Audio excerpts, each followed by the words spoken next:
అధికారాన్ని దుర్వినియోగం చేయడమే రాజకీయం, అధికారాన్ని అభివృద్ధి కోసం వాడడమే నాయకత్వం అంటూ ప్రముఖ హీరోయిన్ పూనం కౌర్ ఒక ట్వీట్ చేసినటువంటి నేపథ్యంలో ఆ ట్వీట్ ఎవరిని ఉద్దేశించి చేసింది, ఆ ట్వీట్కి అర్థం ఏంటనేది మనం విశ్లేషణ చేసుకునేటువంటి ప్రయత్నం చేద్దాం. ప్రస్తుతం మనతో పాటు ఉన్నారు ప్రముఖ రాజకీయ విశ్లేషకులు, ప్రముఖ సీనియర్ జర్నలిస్ట్ సిఎస్ రావు గారు. సార్తో మాట్లాడదాం. సార్ నమస్తే. సార్ నమస్తే. పూనం కౌర్ చేసినటువంటి ఒక ట్వీట్ ఇప్పుడు సర్వత్రా చర్చనీయాంశంగా అయితే మారింది. అధికారాన్ని దుర్వినియోగం చేయడమే రాజకీయం, అధికారాన్ని అభివృద్ధి కోసం వాడడమే నాయకత్వం అంటూ ఆవిడ చేసినటువంటి ట్వీట్ ఏదైతే ఉందో అది ఎవరిని ఉద్దేశించి చేసింది, ఈ సందర్భంలో ఆవిడ ఎందుకు ఆ ట్వీట్ చేసింది, ఏ సందర్భాన్ని ఉద్దేశించి ఆ ట్వీట్ చేసి ఉండొచ్చు అంటే ఏం చెప్తారు?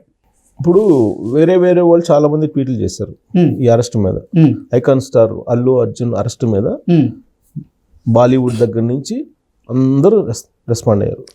ఈవెన్ కేంద్ర మంత్రులతో సహా చాలా మంది రెస్పాండ్ అయ్యారు. అయితే వీళ్ళందరూ రెస్పాండ్ అవటం అనేది ఒక ఎత్తు అయితే, పూనం కౌర్ రెస్పాండ్ కావటం అనేది మరొక ఎత్తు కింద మనం తీసుకోవాలి. ఎందుకనంటే పూనం కౌర్ అప్పుడప్పుడు కొన్ని ట్వీట్లు చేస్తూ ఉంటారు. ఎవరి గురించి చేస్తూ ఉంటారు అని అంటే ప్రత్యేకంగా నేను చెప్పవసరం లేదు. త్రివిక్రమ్ గురించి పరోక్షంగా, లేదంటే పవన్ కళ్యాణ్ గారి గురించి పరోక్షంగా చేస్తూ ఉంటారు. సరే, అది వాళ్ళ గురించి చేస్తున్నారా లేదంటే వేరే వాళ్ళ గురించి చేస్తున్నారా అని మనం గనక ఒకసారి ఆలోచిస్తే, పూనం కౌర్ గారి యాంగిల్లో మనం చూస్తే వాళ్ళ గురించి చేస్తున్నారు అనేది చాలా మంది భావిస్తూ ఉంటారు. ఓకే. పైగా పవన్ కళ్యాణ్ గారు ప్రమేయం ఉంది అని అంటే వెంటనే ఆవిడ ట్విట్టర్లోకి వస్తారు, లేదా త్రివిక్రమ్ గారి ఇష్యూ ఉన్నప్పుడు వెంటనే వచ్చేస్తారు, ఏదో ఒక రకంగా ఇన్వాల్వ్ అవుతారు. ఇప్పుడు అల్లు అర్జున్ అరెస్ట్ అనే దాన్ని మనం తీసుకుంటే, ఇక్కడ ఎవరు వైఫల్యము, ప్రభుత్వ వైఫల్యమా, పోలీసుల వైఫల్యమా, లేదంటే సినిమా థియేటర్ వాళ్ళ వైఫల్యమా, లేదంటే అల్లు అర్జున్ వైఫల్యమా, ఇలా చర్చ జరుగుతుంది. అసలు దీని వెనుక రాజకీయపరమైనటువంటి కుట్ర కోణం ఉంది అనేది కూడా ఇంకొక చర్చ జరుగుతుంది. ఓకే. దానికి బలం చేకూరేలా పూనం కౌర్ ట్వీట్ కనిపిస్తుంది నాకైతే. ఎందుకు ఆమె చేసిన ట్వీట్ ఏంటి? రాజకీయ దుర్వినియోగమే, ఏం చెప్పింది ఆవిడ? అధికార దుర్వినియోగమే రాజకీయం అంది. అంటే రాజకీయం అనేది అధికార దుర్వినియోగం చేయడానికి వీళ్ళు రాజకీయం చేస్తున్నారు, అధికార దుర్వినియోగమే రాజకీయం అని చెప్పారు. అంటే ఇప్పుడు అల్లు అర్జున్ అరెస్టులో ఆవిడ ఉద్దేశం ఏంటి? అధికారం దుర్వినియోగం అయ్యింది, అందుకే దాన్ని రాజకీయం అన్నారు. రాజకీయ పలుకుబడితోటి కొంతమంది అధికార దుర్వినియోగానికి పాల్పడి అల్లు అర్జున్ని అరెస్ట్ చేయించారు అనేది ఆవిడ భావన. First part. రెండో పార్ట్ ఏంటి? అధికారాన్ని అభివృద్ధి కోసం ఉపయోగిస్తే నాయకత్వం అవుతుంది అని అన్నాడు. అంటే ఇక్కడ అధికారాన్ని అభివృద్ధి కోసం ఎవరు ఉపయోగిస్తున్నారు? వాళ్ళే నాయకులు. అధికారాన్ని అభివృద్ధి కోసం ఉపయోగించే వాళ్ళు ఎవరు? ఇప్పుడు మనకు కనిపిస్తున్నటువంటి లీడర్లో చంద్రబాబు నాయుడు గారు. అంటే నేను అనుకుంటున్నాను, జనరల్గా అభివృద్ధి కోసం ఆయన తపన పడుతూ ఉంటారు. 2020 విజన్, 2047 విజన్ ఇలా తయారు చేసి ఆయన రకరకాలుగా అభివృద్ధి కోసమే ఎప్పుడు తపన పడుతూ ఉంటారు. బహుశా ఆ నాయకత్వం అనేది అధికారాన్ని అభివృద్ధి కోసం ఉపయోగించేది నాయకత్వం అని అన్నారు ఆవిడ. ఇంకొక వైపు ఏమన్నారు?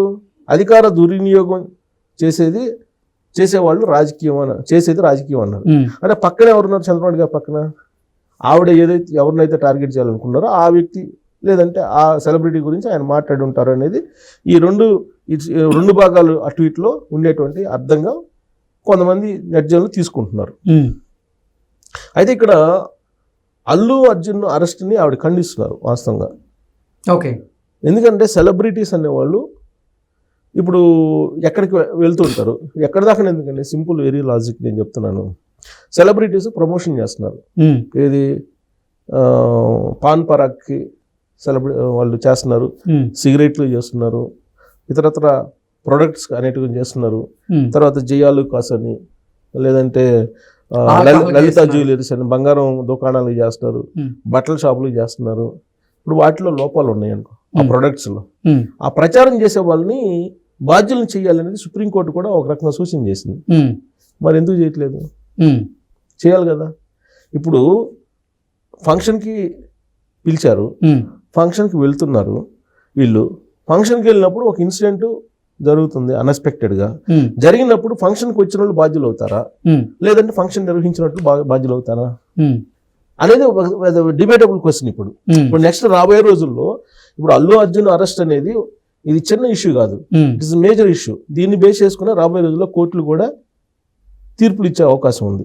ఎందుకంటే అర్నబ్ గోస్వామి వర్సెస్ మహారాష్ట్ర ప్రభుత్వం మధ్య నడిచినటువంటి వివాదంలో కోర్టు ఇచ్చినటువంటి డైరెక్షన్ బేస్ చేసుకునే కదా మధ్యంతర బెయిల్ ఇచ్చింది అల్లు అర్జున్కి. అవును. అలానే ఇప్పుడు అల్లు అర్జున్ ఈ ఎపిసోడ్ ఏదైతే ఉందో అక్కడికి వెళ్ళారు, సెలబ్రిటీ కింద అక్కడికి వెళ్ళారు. అల్లు అర్జున్ పుష్ప సినిమా కోసం, పుష్ప సినిమా రిలీజ్ కోసం సినిమా చూడడానికి వెళ్ళారు. అక్కడ తొక్కిసలాట జరిగింది, మహిళ చనిపోయారు. సో ఇప్పుడు రేపు రాబోయేటువంటి రోజుల్లో అందరికీ ఇదే వర్తిస్తుందా అని అంటే, రేపు కోర్టులో వాదించేటప్పుడు అల్లు అర్జున్ వర్సెస్ తెలంగాణ ప్రభుత్వం అనే కేసుని ప్రొజెక్ట్ చేస్తారు. ఈ కేసులో ఇచ్చినటువంటి తీర్పుని బేస్ చేసుకుని రాబోయే రోజుల్లో నీకు నెక్స్ట్ తీర్పులు ఉంటాయి. అంటే రేపు సెలబ్రిటీస్ ఇక నుంచి జాగ్రత్తగా ఉండాలి అనేటువంటి ఇండికేషన్ ఈ కేసు దగ్గర నుంచి వస్తుంది. ఎవరైనా ప్రొడక్ట్స్ గురించి పబ్లిష్ చేస్తూ పాపులారిటీ చేస్తుంటారు. ఇప్పుడు మీరు ఆయిల్ పెట్టుకుని ఎంటుకలు వస్తాయి 24 గంటల్లో అని చెప్పేవాళ్ళు కూడా ఉన్నారు, ప్రమోషన్ చేసుకోవడానికి సెలబ్రిటీస్. అలాగే రకరకాల ప్రోడక్ట్స్కి, డమ్మీ ప్రోడక్ట్స్కి, నకిలీ ప్రోడక్ట్స్ కూడా ప్రచారం చేస్తున్నారు. పెద్ద పెద్ద హీరోలు, పాపులర్ హీరోలు కూడా చేస్తున్నారు. అందరు హీరోలు చేస్తున్నారు. అసలు పాన్ పరాగ్ చేస్తున్నారు. నాకు విచిత్రంగా ఉంది, పాన్ పరాగ్ అనేది తింటే నీకు నోటి క్యాన్సర్ వస్తుందని చెప్పి డాక్టర్లు చెప్తా ఉంటే దానికి కూడా ప్రచారం చేస్తున్నారు. కూల్ డ్రింక్ తాగితే అనారోగ్యం వస్తుందని చెప్తుంటే కూల్ డ్రింక్ తాగమని చెప్పి ప్రచారం చేస్తున్నారు ఈ సెలబ్రిటీలు. మరి దాని దుష్పరిణామాలు ఎవరు కారకులు? దుష్పరిణామాలకి ప్రమోషన్ చేసినటువంటి వాళ్ళే కదా. అవును. ఇప్పుడు ప్రమోషన్ కోసం వాడుకున్న సెలబ్రిటీని నువ్వు బాధ్యుని చేస్తావా, లేదంటే ప్రొడక్ట్ ఎవడైతే తయారు చేస్తాడో వాడిని బాధ్యం చేస్తావా? రేపు రాబోయే రోజుల్లో ఎవరిని బాధ్యం చేస్తారు? సుప్రీంకోర్టు గైడ్లైన్స్ ఇచ్చింది ఈ మధ్యకాలంలో, ఎవరైతే సెలబ్రిటీస్ ప్రమోట్ చేస్తున్నారో వాళ్ళని కూడా బాధ్యులు చేయాలని చెప్పి. మరి దీన్ని బేస్ చేసుకొని ప్రొడక్ట్ తయారు చేసినటువంటి వాడితో పాటు దాన్ని ప్రమోషన్ చేస్తున్నటువంటి వాళ్ళు, దాని సెలబ్రిటీస్ దాన్ని ఎవరైతే చేస్తున్నారో వాళ్ళని కూడా బాధ్యం చేయాలి. ఇప్పుడు ఏం చేశారు ఈ కేసులో, అల్లు అర్జున్ కేసులో? సంధ్యా థియేటర్కి సంబంధించిన యాజమాన్యాన్ని అరెస్ట్ చేశారు, అల్లు అర్జున్ని అరెస్ట్ చేశారు కదా. కాబట్టి రాబోయే రోజుల్లో ప్రొడక్ట్ తయారు చేసేవాడిని, ప్రొడక్ట్ ప్రమోట్ చేసేవాడిని, ఇద్దరిని బాధ్యులు చేయాలి. ఇంతకీ ఎవరిని ఉద్దేశించి ఇప్పుడు పూనం కౌర్ గారు ఈ ట్వీట్ చేశారు? ఏ సందర్భాన్ని ఉద్దేశించి చేశారంటే ఏం చెప్తారు? ఇది పూనం కౌరు అప్పుడు ఆవిడ సినిమా ఇండస్ట్రీకి సంబంధించినటువంటి రిలేషన్ ఉంది.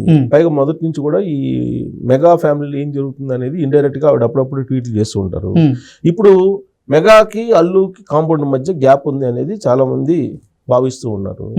ఈ క్రమంలో జరిగినటువంటి ఈ ఎపిసోడ్ లో కూడా ఈ రాజకీయ కోణం ఒకటైతే మెగా కోణం కూడా ఇంకోటి ఉంది అనేది రకరకాలుగా భావిస్తున్నారు. ఈ క్రమంలో ఆవిడ చేసినటువంటి ట్వీట్ లో అర్థం ఏంటంటే రాజకీయ అధికారాన్ని దుర్వినియోగం చేసి అల్లు అర్జున్ అరెస్ట్ చేశారనే భావన ఆవిడ ట్వీట్ లో కనిపిస్తుంది. సో అది మంచిది కాదని ఆవిడ చెప్తుంది. మీకున్న అధికారాన్ని అభివృద్ధి కోసం ఉపయోగించండి, నాయకత్వం కాదు, కానీ మీరు అధికారాన్ని ఉపయోగించి రాజకీయం చేయడానికి, ఇట్లాంటి అరెస్టులు చేయడానికి కాదు అని చెప్పి నాకు తెలిసినంత వరకు తెలంగాణ ప్రభుత్వానికి చురకలేసినట్టు అనిపిస్తుంది. Okay sir, thank you so much.